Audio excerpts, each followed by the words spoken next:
Kanchipuram Vakula silks నాణ్యత మా ప్రాధాన్యత. మదీనాగూడ, మియాపూర్, హైదరాబాద్ లో త్వరలో శుభారంభం.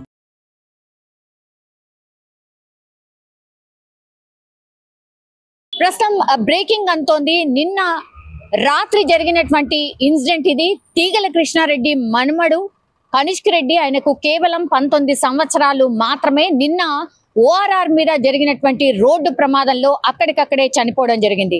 కనిష్క్ రెడ్డికి కేవలం 19 సంవత్సరాలు మాత్రమే. బీటెక్ చదువుతూ ఉన్నాడు. సో నిన్న ఓఆర్ఆర్ మీద అతి వేగంగా వచ్చి లారీకి ఢీ కొనడంతో ఈ ప్రమాదం జరిగినట్టుగా చెప్తున్నారు. పూర్తిగా ఈ కార్ అంతా కూడా నుజ్జు అయిపోయింది. అట్లాగే కనిష్క్ రెడ్డి ఆల్మోస్ట్ 100 నుంచి 120 స్పీడ్ లో ఉన్నట్టుగా ప్రస్తుతం అయితే పోలీసులు అంటే స్పీడోమీటర్ చూసినప్పుడు వాళ్ళు అబ్జర్వ్ చేసిన విషయం. సో కనిష్క్ రెడ్డి ఇంకా 2 నుంచి 5 నిమిషాల లోపలనే నేను ఇంటికి చేరుకోబోతున్నానని వాళ్ళ అమ్మకి కాల్ చేసి చెప్పిన 2 నిమిషాలకే ఇట్లాంటి యాక్సిడెంట్ జరిగింది అనేటువంటిది తల్లిదండ్రులు పూర్తిగా కన్నీరు మున్నీరుగా విలిపిస్తున్నటువంటి పరిస్థితి. తీగల కృష్ణారెడ్డి ఈయన గతంలో హైదరాబాద్ కి మేయర్ గా కూడా పనిచేశారు.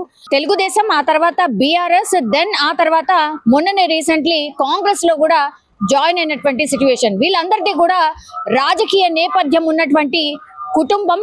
సో తీగల కృష్ణారెడ్డి తెలియని వాళ్ళు అంటూ ఎవరో ఉండరు. అట్లాంటిది ఇప్పుడు తీగల కృష్ణారెడ్డి మనవడు ఓఆర్ఆర్ మీద కార్ యాక్సిడెంట్ లో చనిపోవడం అయితే జరిగింది.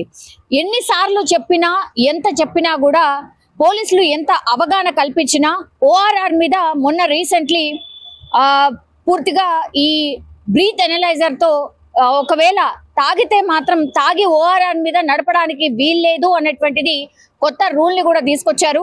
నిన్న ఇప్పుడు కనిష్క్ రెడ్డి ట్రావెల్ చేస్తున్నటువంటి కార్ అంటే 19 సంవత్సరాల కనిష్క్ రెడ్డి అంటే కేవలం ఆయనకు డ్రైవింగ్ లైసెన్స్ వచ్చి 1 సంవత్సరం మాత్రమే అయి ఉంటుంది. ఎందుకంటే ఆయనకు 19 ఇయర్స్ ఇప్పుడు. కాబట్టి జస్ట్ 19 ఇయర్స్ బాయ్ ఇట్లా రోడ్ యాక్సిడెంట్ లో చనిపోవడం అనేది అత్యంత విషాదకరం. అండ్ అతివేగంగా వెళ్ళకూడదని ట్రాఫిక్ పోలీసులు ఎంత చెప్పినా, ఎంత అవగాహన కల్పించినా కూడా ఇట్లా రోడ్ యాక్సిడెంట్స్ జరుగుతున్నాయి. ఎస్పెషల్లీ ఓఆర్ఆర్ మీద కేవలం speed thrills but it kills అని మనకు బోర్డు మీద కూడా రాసింది ఉంటుంది. అయినా సరే స్పీడ్ గా వెళ్ళడం అనేది అసలు వెరీ కామన్ గా మారిపోయిన సిచ్యువేషన్ అయితే కనిపిస్తోంది. సో తీగల కృష్ణారెడ్డి మనవడు కనిష్క్ రెడ్డి స్పాట్ లోనే చనిపోవడం. ప్రమాదానికి సంబంధించి అయితే పూర్తి వివరాలు అయితే రావాల్సి ఉంది. ఇంకోటి ఏంటంటే ఇప్పుడు స్పీడ్ ఒక కారణం అయితే, ఇంకోటి మద్యం ఏమైనా సేవించారా, ఇంకా ఏదైనా తీసుకున్నారా అనే అనుమానాలు కూడా కలుగుతున్నాయి. దానికి సంబంధించి కూడా పోలీసులు ఎంక్వైరీ అయితే చేస్తున్న సిచ్యువేషన్ అయితే కనిపిస్తోంది. ఓఆర్ఆర్ మీద ఈ మధ్య కాలంలో చాలా అంటే చాలా రోడ్డు ప్రమాదాలు జరుగుతున్నాయి. మొన్న మనం చూసాం ఓఆర్ఆర్ మీద ఫీట్లు చేస్తూ అంటే కార్లకు సంబంధించి ఒక 2 కార్లు ఓఆర్ఆర్ మీద పూర్తిగా రౌండ్ గా చేస్తూ భయభ్రాంతులకు గురి చేసిన సందర్భం కూడా మనకు కనిపించింది. అది సీసీ కెమెరాలో రికార్డ్ అయింది. వాళ్ళందరినీ కూడా పట్టుకున్నారు పోలీసులు. సో ఇట్లా వరుసగా ఏదో ఒక ఇన్సిడెంట్ జరగడంతో పోలీసులు ఇంకా కూడా స్ట్రిక్ట్ గా ఉండాల్సిన అవసరం అయితే డెఫినెట్లీ కనిపిస్తోంది. అయితే ఈయన టీకేఆర్ విద్యా సంస్థల అధినేత ఎవరైతే ఉన్నారో మాజీ మేయర్ తీగల కృష్ణారెడ్డి మనవడైతే నిన్న చనిపోవడం జరిగింది.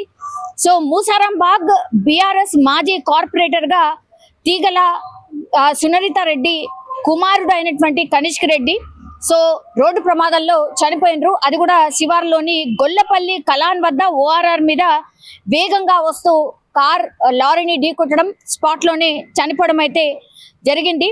సో కారులో కనిష్క్ రెడ్డి అంటే ఎవరు ఏంటి అనేది తెలియదు. బట్ ప్రమాదం జరగగానే చాలా వెహికల్స్ అక్కడ ఆగి రెస్క్యూ చేసే ప్రయత్నం కూడా చేశాయి. అక్కడ ఉన్నటువంటి పెట్రోలింగ్ వాళ్ళకి, ఎమర్జెన్సీ వాళ్ళకి కాల్ చేయడం, అట్లాగే అంబులెన్స్ కి కాల్ చేయడం ఇమీడియట్ గా చేసినప్పటికీ కూడా ఆసుపత్రికి తరలించే లోపే ఆయన చనిపోయినట్టుగా చెప్తున్నారు. అయితే హాస్పిటల్ లోపలికి వెళ్ళేసరికి ఆయన చనిపోయినట్టుగా డాక్టర్స్ నిర్ధారించిన పరిస్థితి అయితే కనిపిస్తోంది. సో ఇప్పుడు గతంలో కూడా మనం చూసాం చాలా మంది సెలబ్రిటీలకు సంబంధించిన పిల్లలు కూడా ఇట్లనే చనిపోయినరు. గతంలో కోమటిరెడ్డి వెంకటరెడ్డి కుమారుడు ఇట్లాగే రోడ్డు ప్రమాదాల్లో చనిపోయిండు. అట్లాగే బాబు మోహన్ కుమారుడు కూడా ఇట్లనే చనిపోయిన పరిస్థితి. అజరుద్దీన్ కుమారుడు కూడా ఇట్లనే రోడ్ యాక్సిడెంట్ లో చనిపోయిన సిచ్యువేషన్. సో ఇట్లా రాజకీయ నాయకులు, సెలబ్రిటీలకు సంబంధించిన కుమారులు అతి వేగం కావచ్చు, లేకపోతే ఈ కార్లు ఏవైతే హై ఎండ్ కార్స్ ఉంటాయో ఆ హై ఎండ్ కార్స్ ని వాడడం, దాని మీద స్పీడ్ గా వెళ్తేనే అదో థ్రిల్ ఉంటుంది అనుకోవడం, సో ఇట్లా ఈ ప్రమాదాలకు కారణం అవుతున్నాయి అనేది స్పష్టంగా ఇట్లాంటి ఇన్సిడెంట్స్ వరుసగా చూసినప్పుడు మనకైతే అర్థమవుతోంది. బట్ కేవలం 19 సంవత్సరాల కనిష్క్ రెడ్డి చనిపోవడం, అది కూడా ఓఆర్ఆర్ మీద యాక్సిడెంట్, అది కూడా అతివేగమే కారణం అనేది కూడా పోలీసులు ఒక నిర్ధారణకు వచ్చినట్టుగా మనకున్నటువంటి సమాచారం. ఈయన కేవలం బీటెక్ 3వ సంవత్సరం మాత్రమే చదువుతున్నాడు. కేవలం 19 years ఉన్నటువంటి కనిష్క్ రెడ్డి ఇప్పుడు రోడ్డు ప్రమాదంలో మృతి చెందడం జరిగింది. దీంతో తీగల కృష్ణారెడ్డి కుటుంబంలో అత్యంత విషాదకరమైనటువంటి ఘటన అనుకోవచ్చు.